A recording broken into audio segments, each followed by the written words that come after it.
السلام علیکم ناظرین، پروگرام معاشی مسائل کے ساتھ میں ہوں آپ کا ہوسٹ طارق خان جاوید۔ آج کا ہمارا ٹاپک ہے role of overseas Pakistanis in Pakistan's economy. ناظرین، جیسا کہ آپ کو معلوم ہے، ملک میں جو حالات 72 وغیرہ کے بعد ہوئے، جس طرح سے ہماری اکانومی ڈکلائن پہ گئی اور جاب اپارچونیٹیز ملک کے اندر کم ہوتے چلے گئے، تو اس کے رسپانس میں بہت بڑی تعداد میں پاکستانیز نے امپلائمنٹ کے لیے مڈل ایسٹ اور امریکہ وغیرہ کی طرف رخ کیا۔ اب اسٹیمیٹ کیا جا رہا ہے کہ تقریباً 8 ملین اوورسیز پاکستانیز ہیں جو پورے دنیا میں مختلف جگہوں پہ کام کر رہے ہیں۔ یہ وہ لوگ ہیں جو یہاں کے حالات سے مجبور ہو کے باہر گئے، وہ وہاں گئے ہیں اور انہوں نے اپنے ملک کے لیے بڑی خدمت کی ہے، بہت پیسے بھیجے ہیں۔ یہ 8 ملین لوگ تقریباً آج کل 7.8 بلین، تقریباً 8 ٹریلین آپ کہہ لیں ڈالرز ریمیٹنس کی صورت میں بھیج رہے ہیں، جو پاکستان کے معیشت کو بہت بڑا سہارا دے رہی ہے۔ جیسا کہ آپ کو معلوم ہے، ہماری ٹوٹل ایکسپورٹ جو ہے 17 کروڑ لوگ جو ہم مل کے کرتے ہیں، وہ صرف 20 بلین ڈالر ہے، جبکہ آج کل ہماری امپورٹ جو ہے وہ 40 بلین ڈالر کی ہے۔ تو یہ جو 20 بلین کا گیپ ہے، اس میں تقریباً 7-8 بلین جو ہے یہ ہمارے اوورسیز پاکستانیز فل کر رہے ہیں۔ اگر خدا نخواستہ یہ پیسے نہ آ رہے ہوتے تو اس وقت ملک کے حالات بہت ہی برے ہوتے۔ یہ لوگ نہ صرف ملک کو ایز اے ہول سپورٹ دے رہے ہیں، لیکن ساتھ ساتھ ہر اوورسیز پاکستانیز ایکسٹینڈڈ فیملی کو بھی بہت سپورٹ دیتا رہا ہے پچھلے 30 سال سے۔ اگر یہ سپورٹ حاصل نہ ہوتی تو پاکستان میں اس وقت غربت بے انتہا ہوتی اور بہت زیادہ مزری ہوتی۔ تو اس ٹاپک پہ بات کرنے کے لیے آج ہم نے دعوت دی ہے ایک بہت اہم شخصیت کو، جو نارملی نارتھ امریکہ میں رہتے ہیں اور آج کل پاکستان آئے ہوئے ہیں۔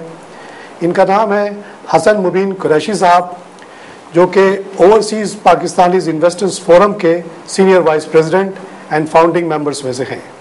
حسن مبین صاحب، آپ کے پروگرام میں آنے کا بہت بہت شکریہ۔ Thank you, welcome to the program. Hasan Mubeen صاحب، ویسے تو اوورسیز پاکستانیز پورے دنیا میں پھیلے ہوئے ہیں اور ان کے ایز سچ کوئی اتنا آرگنائزیشن نہیں ہے، لیکن یہ OPIF آپ لوگوں نے جو آپ کے 88 میں خیال ہے آپ لوگوں نے بنایا تھا، اس کا کیا مقصد ہے اور کیوں آپ نے محسوس کیا کہ ایسا ایک آرگنائزیشن ہونا چاہیے؟ یہ طارق صاحب، جب میں 1988 میں یونائٹڈ اسٹیٹس آف امریکہ میں تھا، I was in New York and you were in Saudi Arabia, we thought that I was in Bahrain at that time. اچھا، we thought that we should come up with some organization that can survive Pakistanis living outside Pakistan. تو اس میں ہوا یہ کہ ہم نے یہ organization بنائی دنیا کے مختلف حصوں میں، مڈل ایسٹ میں اس کا ایک آفس بنایا، ایک نارتھ امریکہ میں بنایا، ہم نے وہ اسٹیبلش کیا وہاں پہ office United States of America اور کینیڈا میں۔ تو اس کا بیسک مقصد یہ تھا کہ جو اوورسیز پاکستانیز ریمیٹنس کرتے ہیں، جیسا آپ نے ابھی بتایا کہ 8 بلین کے قریب ریمیٹنس ہوئی ہے، ریکارڈ ریمیٹنس ہوئی ہے اس سال، اور 8 ملین پاکستانیز ہیں، تو یہ اٹس ویری ہیوج اماؤنٹ کے اس کو وہ کر رہے ہیں۔ اس کو میرا مین مقصد یہ تھا کہ ہم اس کو بیسیکلی اوورسیز پاکستانیز کو آرگنائز کریں اور ان کو ان کے حقوق جو پاکستان میں ہیں وہ دلوائیں۔ جیسا کہ آپ نے سنا ہوگا نان ریزیڈنٹ انڈینز NRI کہلاتے ہیں، اسی طرح اس میں یہ ہے کہ انڈیا سے کوئی بھی آدمی اگر کوئی 200 سال پہلے یا 100 سال پہلے بھی گیا ہے، ہی از انڈین، ہی از نان ریزیڈنٹ، وہاں سیٹل ہو گیا، پاسپورٹ لے لیا، نیشنلٹی لے لی، وہاں کا پریزیڈنٹ بھی بن گیا، پھر بھی وہ انڈین ہے۔ جی ہاں، پریزیڈنٹ کی جیسے آپ نے مثال دی، فیجی میں ہوا تھا اور انڈین فورسز بھی وہاں پر گئیں اس کو ہیلپ کرنے کے لیے، اس کی مدد کرنے کے لیے۔ گیانا میں بھی ہوا تھا، جی جی، بہت بڑی بات ہے انڈینس کی ہے۔ تو آپ لوگ بھی یہی چاہتے تھے کہ آپ کی جو اوورسیز پاکستانیز ہیں ان کو بھی نان ریزیڈنٹ پاکستانی جیسی حیثیت دی جائے، irrespective کہ they are nationals or not at the moment.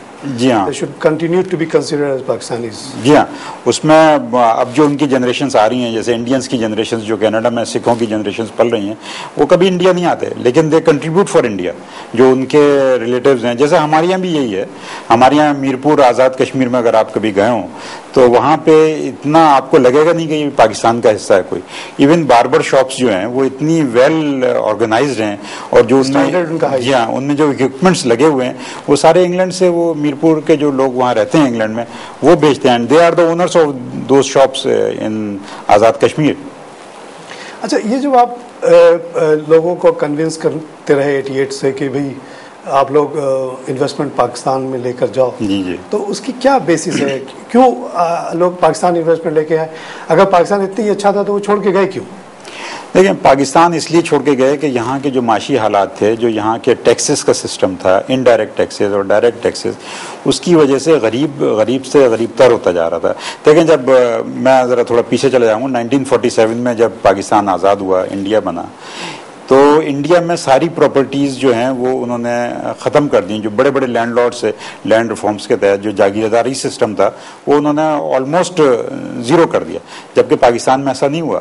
Even بنگلہ دیش میں بھی آلموسٹ زیرو ہے. جی ہاں, سب زمینیں بٹ گئیں اور وہ عام آدمی جو ہے اس میں وہ.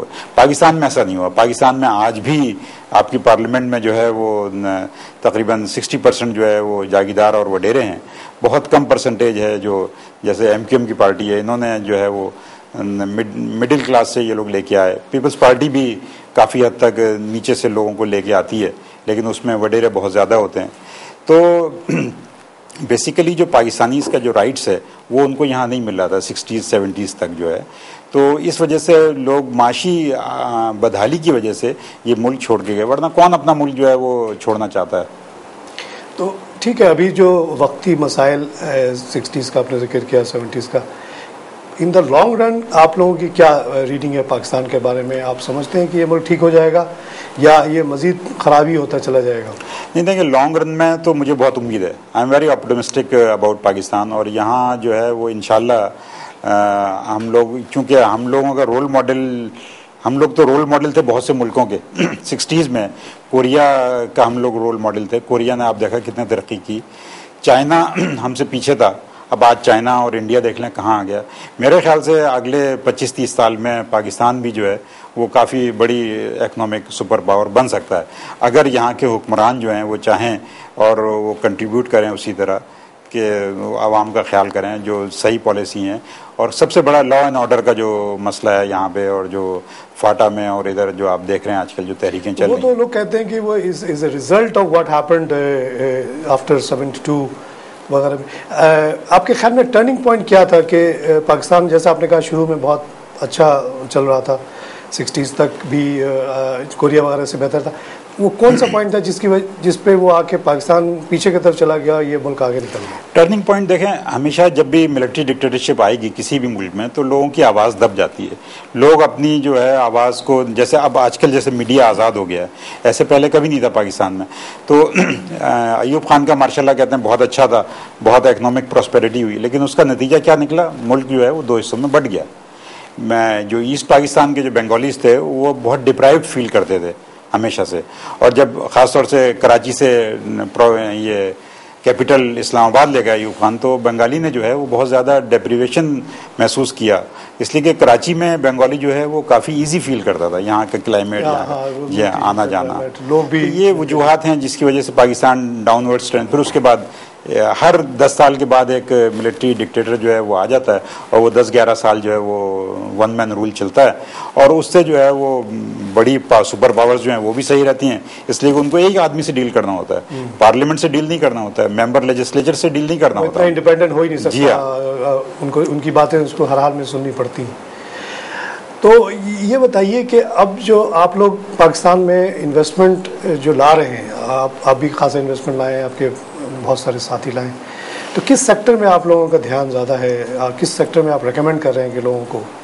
ہاؤسنگ سیکٹر جو ہے وہ کافی یہاں پہ پوٹینشیل ہے پاکستان میں. ہاؤسنگ سیکٹر میں لوگ انویسٹ کرنا بھی پسند کرتے ہیں, اس لیے کہ ان کو ایک نظر آ رہی ہوتی چیز اپنی. ہاؤسنگ میں تو بڑے پرابلمس ہیں یہاں پہ, وہ جی ہاں, جی ٹیننسی رائٹس کو اگر یہاں صحیح کر لیں, جو امریکہ میں جس طرح لینڈ لارڈس کے جو رائٹ ہوتے ہیں اس طرح اگر کر لیں تو بہت. وہاں کیا رائٹس ہے, مطلب اگر کوئی آپ کا گھر پہ قبضہ کر لے تو آپ کیا کریں؟ جہاں وہاں پہ نیو یارک میں تھا تو وہاں پہ 3 مہینے کے بعد ایوکشن لا ہے. اگر 1 مہینے کے بعد آپ رینٹل نہیں دیں گے تو وہ کورٹ میں معاملہ چلا جاتا ہے. اور وہ کورٹ کو اتنی پاورس ہیں کہ وہ آپ کو نکال باہر کرتا ہے. تو وہاں کا کوئی لوکل بدماش یا یونین یا لوکل پارٹیز واٹیز نہیں آپ کو ہیلپ کر سکتے؟ نہیں, ایسا کوئی پولیٹیکل پارٹیز یا کوئی بھی جو ہے وہ انوالو نہیں کر سکتا.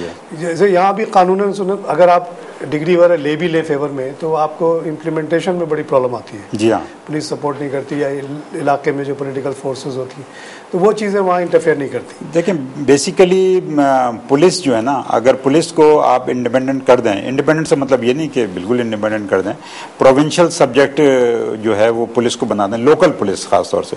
میں جب نیو یارک میں تھا وہاں پہ جو پولیس والے ہوتے تھے وہ they have to reside in New York. they cannot live even in New Jersey, although the New Jersey was across the river, جیسے یہاں حیدرآباد اور کوٹری ہے, اسی طرح وہاں کا ہے, لیکن ان کو وہاں رہنا پڑتا تھا تاکہ ان کو لوکل لوگوں کے پرابلمس کا پتہ ہو, پہچانے ان کو, یہ مقصد. جی ہاں.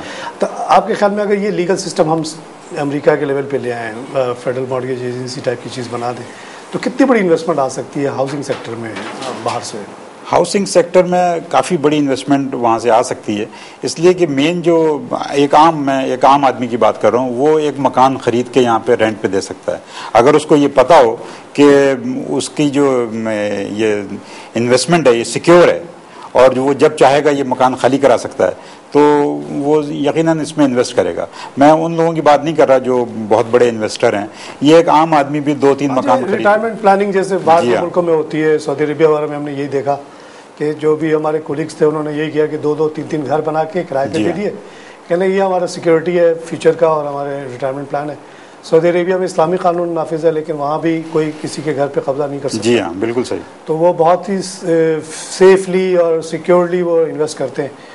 تو یہ ایک تو ہو گیا ہاؤسنگ سیکٹر. اس کے علاوہ اور سے کون سے سیکٹرز ہیں جس میں آپ اپنے لوگوں کو ریکمینڈ کریں کہ وہ آئیں اور لگائیں؟ میں سب سے زیادہ کاٹیج انڈسٹری جو ہے اس پہ بلیو رکھتا ہوں کہ جو چھوٹے انویسٹر ہیں وہ ظاہر ہے بڑی انڈسٹریز تو نہیں لگا سکتے, وہ چھوٹی ہی انڈسٹریز لگا سکتے ہیں. تو کاٹیج انڈسٹری جو ہے اس کو فروغ دینا چاہیے, چھوٹے پلاٹس, انڈسٹریل زون یہاں پہ بنانے چاہیے, ایکسپورٹ پروسیسنگ زون نہیں, میں بات کر رہا ہوں اکنامک فری زونس کی. جو اوورسیز پاکستانیز ہیں اس میں وہ شرط رکھتے ہیں کہ $100,000 سے کسی نے زیادہ بھیجے تو اس کو ہم ایک پلاٹ اس کے بدلے. یہ فری ٹریڈ زون جیسے چائنا میں آیا اس ٹائپ کا؟ جی میں وہی بات کر رہا ہوں کہ فری ٹریڈ زونس یا اکنامک فری زونس جو بنائے ہیں چائنا نے, اور چائنا نے تو یہاں تک کیا کہ وہ ڈفرینٹ کیٹیگریز کے بنائے ہیں. ایک ہائی لیول مٹیریل بناتے ہیں جو امریکہ ایکسپورٹ ہوتا ہے, اس کے بعد جو ہے وہ یورپ جاتا ہے, اس کے بعد تھرڈ گریڈ مٹیریل جو ہے وہ بنتا ہے وہ پاکستان اور یہ تھرڈ ورلڈ کنٹریز میں جاتا ہے جو کہ بہت سستا ہوتا ہے. تو کیا وہاں بھی اوورسیز چائنیز کو زمینیں دی گئی ایسی جگہ؟ جی ہاں, اوورسیز چائنیز جو ہیں آپ نے دیکھا ہوگا پوری دنیا میں چائنا ٹاؤن ہے, یہاں پر بھی ہر بڑے شہر میں چائنا ٹاؤن ہے. اور چائنیز چونکہ ایک بہت بڑی نیشن ہے بائی آداد کے حساب سے بھی, مطلب in figure they are one of the largest nation in the world, تو ان کی اتنی بڑی تعداد ہے, وہ جو ریمیٹنس کرتے ہیں باہر سے وہ اس سے بہت چائنا نے عروج حاصل کیا. اور پھر چائنا نے جو انفراسٹرکچر بنا کے دیا ان کو, الیکٹریسٹی, اب دیکھیں یہاں تو الیکٹریسٹی کا اتنا پرابلم ہے پاکستان میں, جب الیکٹریسٹی نہیں ہوگی تو انڈسٹری کیسے لگے گی؟ تو یہ فری ٹریڈ زون میں کیا ہوتا ہے کہ مطلب گورنمنٹ کا انٹرفیئرنس بالکل نہیں ہوتا؟ ہاں, اس میں بالکل ایک تو ون ونڈو آپریشن کہتے تو یہاں بہت ہیں کہ ون ونڈو آپریشن ہونا چاہیے, but practically there is no one window operation in Pakistan.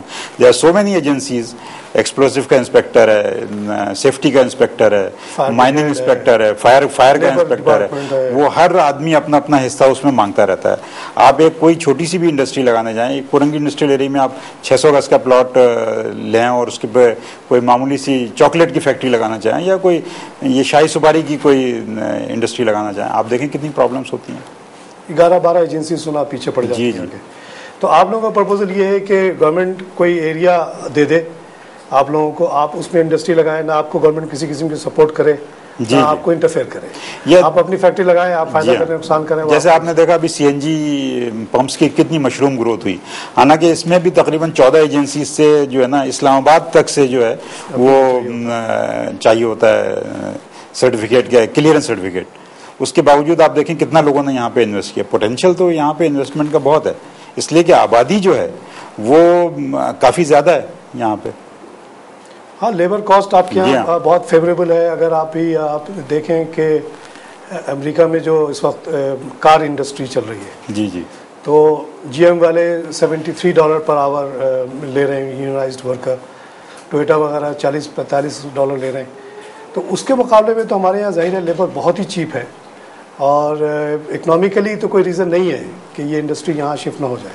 تو آپ لوگوں کا خیال یہ ہے کہ اگر فری ٹریڈ زون ہو چائنا جیسا, جی جی تو اوورسیز پاکستانی بھی بہت بڑی تعداد میں وہاں انویسٹمنٹ کریں گے, چھوٹی موٹی انڈسٹری لگائیں گے, ساتھ ساتھ یہ جی ایم وغیرہ بھی اپنے پلانٹس وغیرہ یہاں لا سکتے ہیں, اور اس سے بہت بڑی تعداد میں جو ہیں لوگ لوکل آبادیوں کو یہ فائدہ ہوگا کہ وہ ان کو جاب مل جائے گی. یہی آپ کا پلان؟ جی ہاں, ایکچولی جیسا آپ نے کاروں کی مینوفیکچرنگ کا کہا, پاکستان میں بھی گاڑیاں بنتی ہیں, وہی کمپنیز انڈس موٹر اور وہ جو ٹویوٹا کمپنی ہے, ہونڈا والی کمپنی پاکستان میں بنا رہی, ان کی پرائسز بہت زیادہ ہیں, جبکہ وہ اس کا جو بینیفٹ ہے وہ اپنی لیبر کو نہیں منتقل کرتے. لیبر جو ہے بہت چیپ ہے, مالکان اس سے بینیفٹ اٹھا رہے ہیں. ایک کارٹل یہاں پہ بنا ہوا ہے, وہ کارٹل جو ہے اس منسٹر کو برائب کرتے ہیں, اور وہ پرائسز جو ہیں ہمیشہ گاڑیوں کی بڑھتی رہتی ہیں. اچھا, یہی وجہ ہے کہ دیکھیے کہ کار انڈسٹری یہاں کافی سالوں سے ہے جی, اور جب یہ شروع ہوا تھا اور جب ان کو مراد دی گئی تھی کہ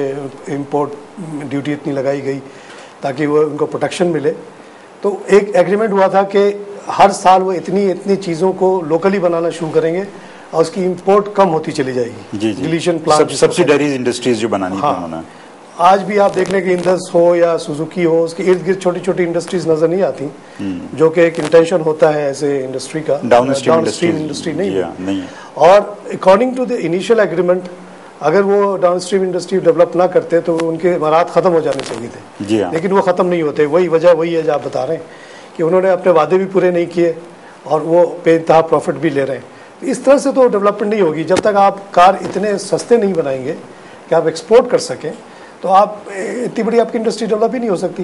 یا ابھی کیا جب بوم پیریڈ میں 1.5 لاکھ گاڑیاں بن رہی تھیں, اب تو شاید 80,000 بن رہی ہیں. جی ہاں, یہ تو کچھ بھی نہیں ہے کمپیئر ٹو امریکہ. جیسے امریکہ میں آئی تھنک 1 کروڑ گاڑی بنتی ہے. جی ہاں, جی ایم موٹرز اور جو بڑی جی ایم ملا کے. جرمنی جو ہے وہاں جاپان میں 1 کروڑ 20 لاکھ گاڑیاں بنتی ہیں, تو اس کے مقابلے میں 1.5 لاکھ تو کچھ بھی نہیں ہے. مودی صاحب تھوڑا سا میں یہاں پہ بریک لیتا ہوں, بریک کے بعد پھر ملتے ہیں. ناظرین ہم اب لیں گے ایک چھوٹا سا بریک کے بعد پھر ملتے ہیں.